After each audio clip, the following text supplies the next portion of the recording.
Hi, we're the team 3, and today we're going to talk about the excretory system and the functions and all about this system. So first, what is excretion? Excretion is the process of eliminating metabolic waste from our bodies. This is essential because it helps maintain homeostasis, which means keep our internal environment stable and preventing the accumulation of harmful substances. There are three main ways our body removes waste. Respiratory system, we exhale carbon dioxide as waste product. Digestive system, it removes undigested food on the waste as feces. Urinary system, this system filters blood and removes urea, uric acid, and excess water in the form of urine. Now let's focus on the importance of the urinary system. Its main job is to filter the blood and remove metabolic waste, but it also regulates other vital functions. It consists the levels of important ions such as sodium, potassium, chloride, and calcium, which are essential for nervous signals and muscle functions. It balances blood pH, preventing it from becoming too acid or too basic. It releases water content in the blood, which affects blood pressure. It retains essential nutrients like glucose and amino acid, ensuring they're not lost in urine. And in the last, excretes waste products such as urea, uric acid, and even carbon dioxide. This system is crucial for keeping the body in the balance and preventing disease. The urinary system consists of our four main organs, each with a specific function. So first, kidneys. These bean-shaped organs filter the blood and produce urine. Second, ureters. These tubes transport urine from the kidneys to the bladder. 3. Bladder. A muscular organ that stays urine until it's ready to expel. And finally, urethra. The final pathway that expels urine from the body. Now let's take a closer look at kidneys, the most important organ of this system. They're located behind the digestive system, just below the ribs. They have a bean-like shape and measure about 10 centimeters long, 5 centimeters wide, and 3 centimeters thick. Interestingly, the right kidney is slightly lower than the left because the lip takes up space about it. Filtration power, each kidney can filter about 1 liter of blood per minute, ensuring that waste and excess fluids are removed efficiently. First, I'm going to talk about the parts of the kidney and its main functions. Let's start by introducing the kidney's structure. The renal cortex and renal medulla house the nephrons, which are responsible for filtering blood and creating urine. Next, the cholecysts and renal pelvis collect urine before it's transferred into the ureter, which transports the urine to the bladder. The renal artery brings blood with waste into the kidney, while the renal vein ensures the filtered blood is returned to the body. Now let's talk about the key parts of the kidney and how they work together to make urine. The kidney has two main parts that are the renal cortex and renal medulla, where we find nephrons. These are tiny filtering units that clean the blood and produce urine. Once the nephrons create urine, it's collected by the cholecysts and funneled into the renal pelvis, which temporarily it stores it. Blood enters the kidneys through the renal artery, which carries waste. Filtered blood travels back through the renal vein. Every day, your kidneys work tirelessly to filter waste from your bloodstream and produce urine. At the core of this process are tiny filtration units called nephrons. Each kidney has around 1 million of them, but their function isn't indefinite. Nephrons have a natural lifespan. As we get older or push them too hard, their ability to keep our bodies clean starts to slow down. Your body has a powerful system that filters blood and removes waste, the urinary system. Here's how it works. First, there is filtration. The kidneys filter the blood, allowing water and small substances to enter Bowman's capsule while keeping essential proteins and blood cells in the bloodstream. Second, there is reabsorption. As the filtrate moves through the tubes, the body absorbs water, glucose, and important salts to maintain balance. Third, secretion. That waste products like potassium, ammonium, creatinine, and drugs are eliminated, helping regulate the body's pH levels. The main organs are ureters that carry urine from the kidneys to the bladder that stores urine holding up to 100 milliliters before it is released, and the urethra that expels urine from the body. This system keeps your body clean and balanced. So take care of your kidneys and stay hydrated. What is cystitis? Cystitis is an inflammation of the bladder, often caused by a bacterial infection.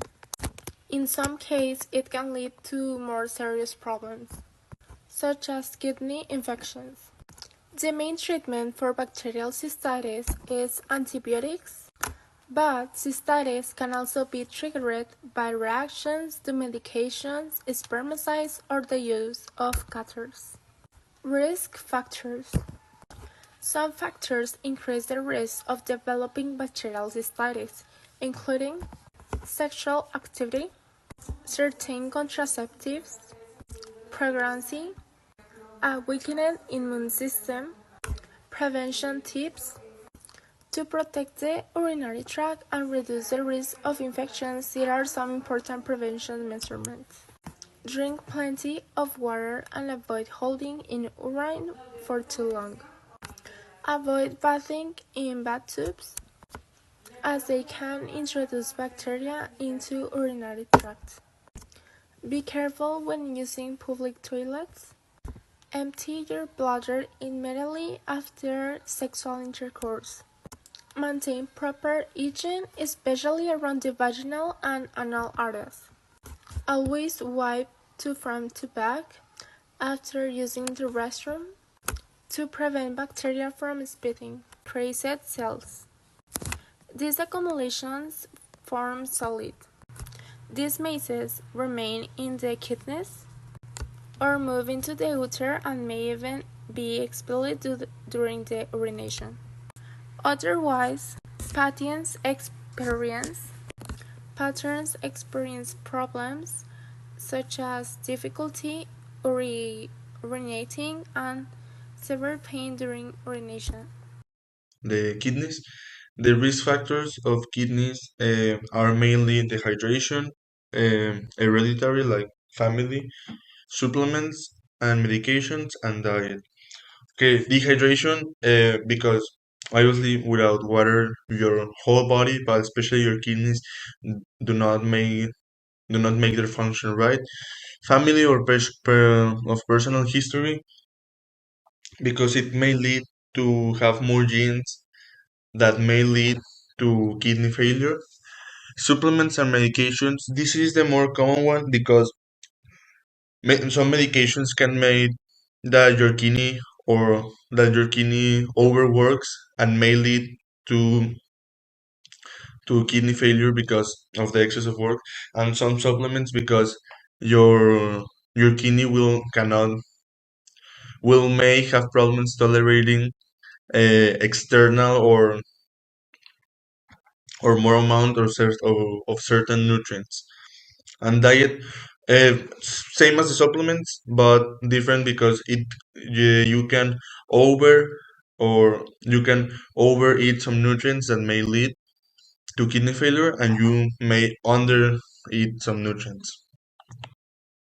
Some ways to prevent kidney failure or kidney diseases is drink adequate water, drink enough water to your body, do not abuse salt or sodium, and have a it says plant-based protein, but it's more to have a balance between animal protein such as meat or eggs, and plant-based protein like beans or soy. Okay. Also make exercise every day, and make sure your urine is like a normal color. Your kidney fails when their function decreases -15%, because if that happens, your kidney cannot eliminate the excess of water and waste that you may have, and may cause to not it may cause your kidney to failure and have another bunch of diseases. Kidney disease and treatment. The first main point is that kidney failure has no cure and requires continuous treatment. In the early stages, symptoms are minimal or not existent, so that makes early detection difficult. As the diseases of advances, symptoms such as fatigue, swelling in the limbs, changes in urination, and high blood pressure may appear. Early diagnosis and proper management are crucial to slowing the progression and preventing complications. So treatment for chronic kidney disease are lifestyle changes, medication, kidney transplant, dialysis, and there are two types that I'm going to explain later, but the two types are peritoneal dialysis and hemodialysis. So now I'm going to talk about the peritoneal dialysis. So the peritoneal dialysis is a treatment for kidney failure that uses the lining of the abdomen, called the peritoneum, as a natural filter to remove waste and excess of fluids from the blood. This procedure can be done at home by inserting a catheter into the peritoneum, offering greater flexibility for patients. So now I'm going to talk about the process of how peritoneal dialysis works. So dialysate and waste product drain from a peritoneal space during peritoneal dialysis. A sterile dialysis solution is introduced into the abdominal cavity through a permanent catheter. The solution stays in the abdomen for a set of period, allowing waste and excess fluids to diffuse from the blood vessels in the peritoneum into a dialysis fluid. The used solution is then drained and replaced with a fresh one. It helps to maintain balance in the body when kidney fails. Hemodialysis is a life-saving treatment made for people with kidney failure, which helps your body remove extra fluid and waste products from your blood when the kidneys are not able to. Kidney failure is a result of gradual loss of kidney function. So the dialysis is helpful for different situations. The first one is for acute kidney injury. It is a sudden episode of kidney failure or kidney damage that happens within a few hours or even a few days. The other one is kidney failure and stage kidney disease. So basically, this works when substances are spread from areas to higher concentration to lower concentration through a selectively permeable membrane. The machine has a special dialyzer filter to clean your blood. To get your blood to the dialyzer, a surgeon will have to make an opening into one of your blood vessels. And this opening is called a vascular access. It is done with minor surgery. It is usually made in your arm. Inside the dialyzer or filter, there are two sides, one for blood and the other for dialysate fluid. A thin film called membrane separates these two sides. Blood cells, proteins, and types of cells remain in your blood because they are too big to pass through the membrane. So smaller waste products such as urea, creatine, extra fluid move from your blood through the membrane and are removed. A kidney transplant is a procedure when the patient undergoes surgery to receive a healthy kidney from an immunological compatible donor. During a kidney transplant, a kidney is removed from one person, which is the donor, and it is given to another person, the patient. Kidneys can be donated from living donors or from those who have died. The donor can be a family member, a friend, spouse, or someone who hasn't been a donor.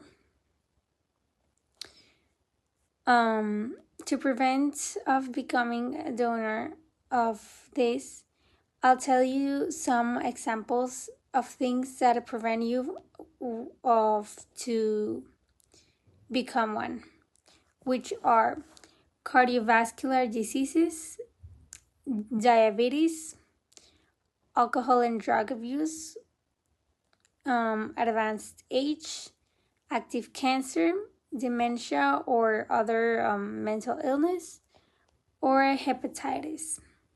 Thank. Conclusions is that we can intuit that this topic is in fact very interesting and can help us, especially to us, the younger generation, so we can manage to have more information about the excretory system, their parts, their functions, and what can happen to our body or the diseases that can affect our body if we do not take care of our system, as well as the preventive measures that we can take to ensure that we live the best life possible to us.